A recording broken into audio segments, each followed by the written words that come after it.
too. Yeah, I know it's hard to remember the people we used to be. It's even harder to picture that you're not here next to me. You say it's too late to make it, but is it too late to try? Tracey, I just wanted to put another little video on here for you. I don't mean to get so personal, but I figured I'd take the opportunity to say a few things while I'm sending you this album disc. This will not appear on anybody else's SD card or USB key that I send this out to. This is just for you, and it kind of comes to mind. I wasn't really planning to do it, but I figured I may as well. Tracey, I don't have much time to waste, and I may be here, may die tomorrow, I may die next week or next month, next year. I really don't know right now. I don't know what's going to happen. So that being said, I felt like, I need to just say something to you face to face, Tracey. In a comfortable way for me and you, so we're not like in an awkward situation looking at each other live in the flesh, wanting to wring each other's neck or something. I figured I wanted to do something in a comfortable way that was easy for you and me, and also to get the message out. Tracey, I love you. I always have loved you. You say love keeps walking down the line. Well, I've walked the line in love with you for a long time. I think you need to walk the line and see the love that's in front of you. At least that's what I feel sometimes. I don't care about your romantic endeavors or who you choose to be with that way. I'd rather not be your therapist or get into all that like in the past. I just want my friend back, and that's why I'm doing this too. The friend that I had a lot of good times with and shared a lot of special moments with. I know my feelings for you are very deep, and sometimes I guess it scares you a little bit.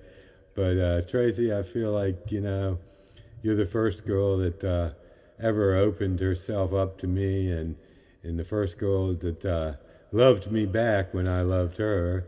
And I don't know how it got lost all these years. I guess relationships get a little funky sometimes, but sometimes you have to put things in the past and behind you, even when they're not so pleasant things, and even when you want to have the last word. And I'm not trying to have the last word here, Tracey.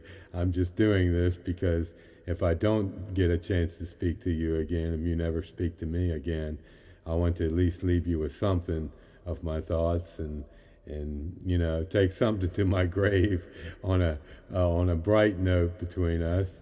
I live for today. I live for now. That's all I can do.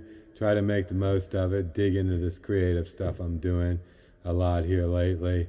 And, that's why I did the music thing for you and everybody else. And I'm trying to get back into that before I go. I'm trying to do a lot of things and trying to do them better. And when I quit drinking, life took a big turn for me, for the better in many ways, subtle and very noticeable. I don't miss it much. I'm not tempted by it much anymore. And one of the best things I ever did. I'm glad I did it.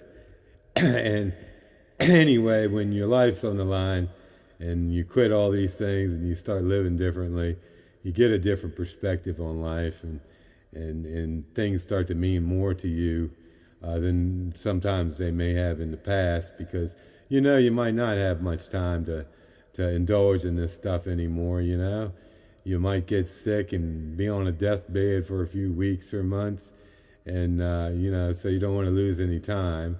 And that's kind of why I'm doing all this stuff, doing this video for you.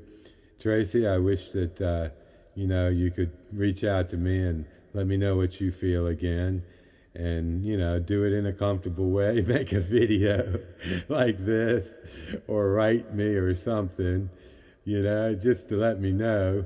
I feel like you never did say goodbye, so I don't know if that's a good thing or a bad thing. But at some point you have to close the door, close the chapter, and move on in life and put it all behind you and not look back. And well, Tracey, I really don't want to do that with you.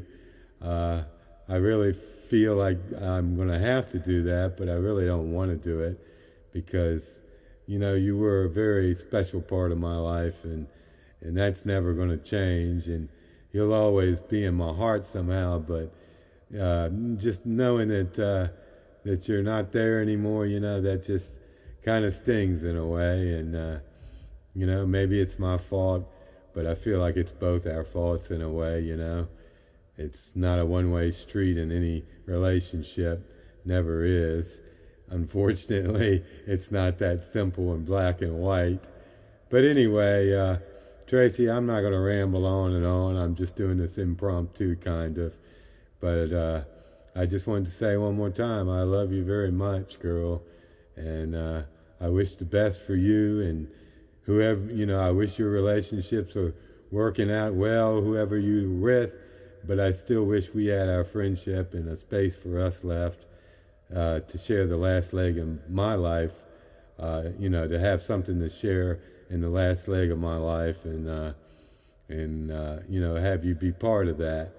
So that's really the gist of what I wanted to say. I guess I'm kind of jumping all over the place, but I don't want this to be too long. I hope you like the USB key. I think of you a lot in the studio when I started this project, and that's what turned it into an album, really. I wanted to impress you with music, and I feel like I didn't get a chance, and so I'm coming back trying to do that and do something better with it than I have in the past, and doing photography and writing too, and just a lot of different things. So give me a holler. You know where to find me. You know how to call me, 385-1176, or you know where I live. You know how to email. You know my mailing address. Give me a little faith. Give me a little hope that love is not dead. Walk down the line with me. Let's see something good come of it. Good night.